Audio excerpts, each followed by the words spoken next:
Hello students, welcome to channel study with Ayushi.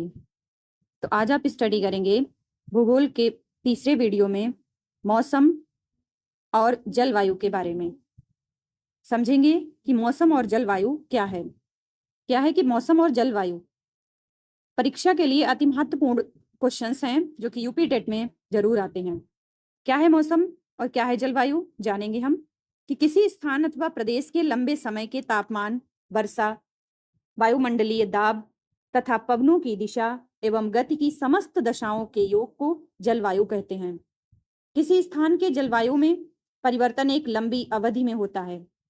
बात करें अगर भारत की, तो भारत की जलवायु को जिस एक शब्द में पूर्णतः व्यक्त किया जा सकता है वह है मानसून। मानसून हवाओं का मौसमी प्रत्यावर्तन है, क्योंकि शीत ऋतु में हवाएं स्थल से समुद्र की ओर तथा ग्रीष्म ऋतु में समुद्र से स्थल की ओर चलती हैं। मानसून दक्षिणी व दक्षिणी पूर्वी एशियाई जलवायु की प्रमुख विशेषता है एवं इसका पर्याप्त आर्थिक महत्व है। भारतीय कृषि को मानसून का जुआ माना जाता है, क्योंकि अधिकतर क्षेत्रों में कृषि मानसूनी वर्षा पर ही निर्भर हैं। वस्तुतः मानसून वह धुरी है जिसके चारों ओर भारतीय अर्थव्यवस्था घूमती है। अब हम नेक्स्ट स्लाइड में जानेंगे कि मौसम और जलवायु के बीच क्या अंतर है। मौसम क्या है? अल्पकालिक। जलवायु क्या है? लंबे समय की अवधि में परिवर्तन होता है, लेकिन मौसम में परिवर्तन डे बाय डे, आवर पर आवर होता है। जैसे मौसम अल्पकालिक या किसी स्थान के वायुमंडल की दैनिक या तात्कालिक स्थिति है, जबकि जलवायु दीर्घकालिक है या लगभग 30 से अधिक वर्षों के मौसम का औसत पर पैटर्न है। अब क्या है कि तीव्र परिवर्तन मौसम में, यानी मौसम बहुत तेजी से और कभी भी बदल सकता है, जैसे कभी धूप और कभी बारिश। लेकिन जलवायु क्या है? यह स्थायी रहती है और बदलने से सैकड़ों साल लगते हैं। छोटा क्षेत्र किसका होता है? मौसम का। मौसम क्या है? यह केवल एक छोटे या विशिष्ट क्षेत्र को प्रभावित करता है। लेकिन क्लाइमेट क्या है, यानी जलवायु क्या है? विशाल भूभाग या किसी बड़े देश या महाद्वीप की दशा को दर्शाता है। कौन? मौसम। कौन? जलवायु। ओके, तो आपने समझा कि मौसम और जलवायु में क्या अंतर है। क्या है कि मौसम में क्या होता है, कभी तो धूप हो जाती है, कभी वर्षा हो जाती है। लेकिन क्लाइमेट क्या है? यह लंबे समय तक चलने वाला होता है, लंबे समय में इसका परिवर्तन होता है। क्या है कि मौसम के कुछ तत्व हैं। मौसम के तत्व, तो फर्स्ट क्या है आपका? टेम्परेचर यानी तापमान। क्या है तापमान में? कि हवा में उपस्थित गर्मी और ठंडेपन की मात्रा को तापमान कहते हैं। यह भूमध्य रेखा से ध्रुवों की तरफ घटता है। कौन? तापमान। सेकेंड क्या है? सेकेंड इसका मुख्य तत्व है वायुदाब व पवन, यानी हवा हमेशा उच्च दाब से निम्न वायुदाब की ओर बहती है और इसी बहाव को पवन कहा जाता है। थर्ड मुख्य तत्व है इसका आर्द्रता यानी ह्यूमिडिटी। क्या इसमें? वायु में मौजूद जलवाष्प की मात्रा आर्द्रता कहलाती है। हवा गर्म होने पर इसकी सोखने की क्षमता बढ़ती है। तो मौसम के तीन तत्व, तापमान, वायुदाब व पवन और आर्द्रता, ने समझ लिया होगा। अब नेक्स्ट में हम देखते हैं इस समुद्री व स्थलीय समीर क्या होते हैं। समुद्री समीर दिन के समय, यानी दिन में भूमि जल्दी गर्म होती है जिससे हवा ऊपर उठती है। समुद्र की ठंडी हवा इस खाली जगह को भरने के लिए स्थल की ओर बहती है। ये इसे बोला जाता है समुद्री समीर, जो कि दिन के समय होता है। अब क्या है बेटा? स्थलीय समीर। स्थलीय समीर ये रात के समय होता है।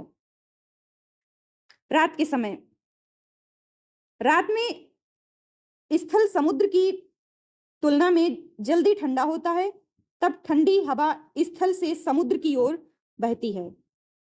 यह है आपका रात्रि के समय होता है स्थलीय समीर। अब इससे कुछ जुड़े क्वेश्चंस हैं। फर्स्ट है आपका जल वाष्प का जल के रूप में बदलना कहलाता है, तो क्या कहलाता है?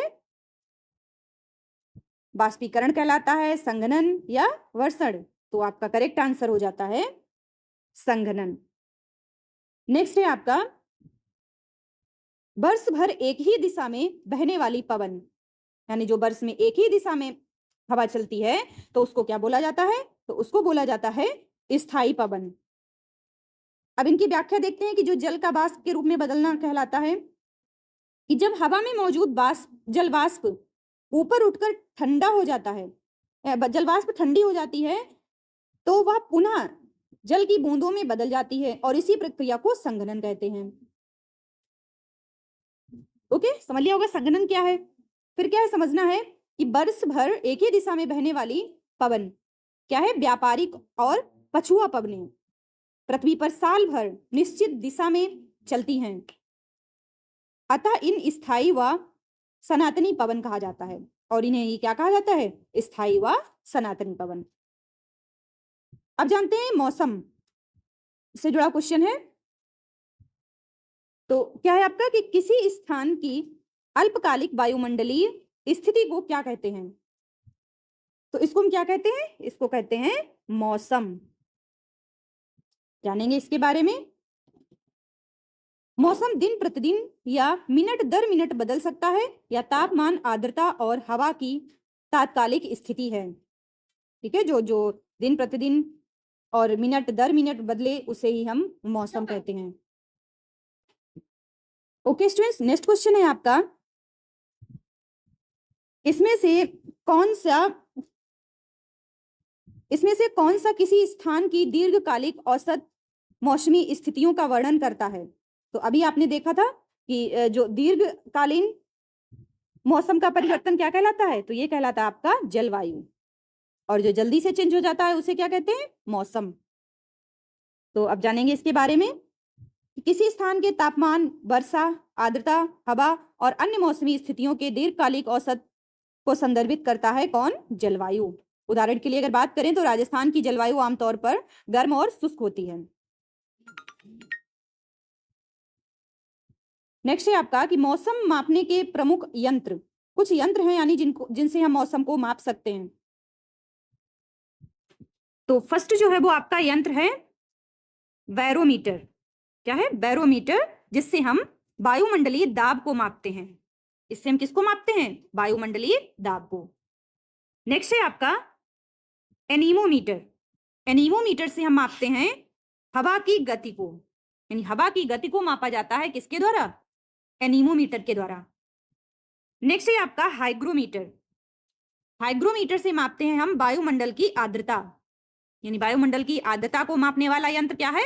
हाइग्रोमीटर। फिर नेक्स्ट आपका आता है रेन गेज। रेन गेज में हम वर्षा की मात्रा को मापते हैं। ओके, तो आपने समझ लिया होगा। अब इससे जुड़ा कुछ एक प्रश्न है। प्रश्न है आपका कि वायुमंडलीय दबाव को मापने के लिए किस यंत्र का उपयोग किया जाता है? किस यंत्र का प्रयोग किया जाता है? ये आपका बैरोमीटर। ओके, तो बेटा आई होप कि आपने वेदर को अच्छे से समझ लिया होगा और क्लाइमेट को भी आपने अच्छे से समझ लिया होगा। अब मौसम की जानकारी, हम एक मोस्ट इंपॉर्टेंट पॉइंट है कि भारत में सबसे ज्यादा वर्षा मेघालय स्थित मासिन राम चेरापूंजी में होती है। मोस्ट इंपॉर्टेंट क्वेश्चन है आपके यूपी टेट एग्जाम के लिए। और नेक्स्ट क्वेश्चन है आपका कि भारत में सबसे कम वर्षा कहाँ होती है? लद्दाख स्थित लेह में। इन पॉइंट्स को आप बार बार स्लाइड को देखते रहें और लर्न करते रहें। मोस्ट इंपॉर्टेंट पॉइंट्स को अपनी नोटबुक में राइट कर लें और फिर उनका रिवीजन करते रहें। Thanks for watching. और इसी तरह से आप और भी इंपॉर्टेंट प्रश्न, इंपॉर्टेंट टॉपिक को समझने के लिए जुड़े रहें हमारे साथ। और मौसम और जलवायु से जुड़ा कोई भी संदेह हो तो आप मुझे कमेंट में भेज सकते हैं। ओके, जुड़े रहिए हमारे साथ स्टडी विद आयुषी।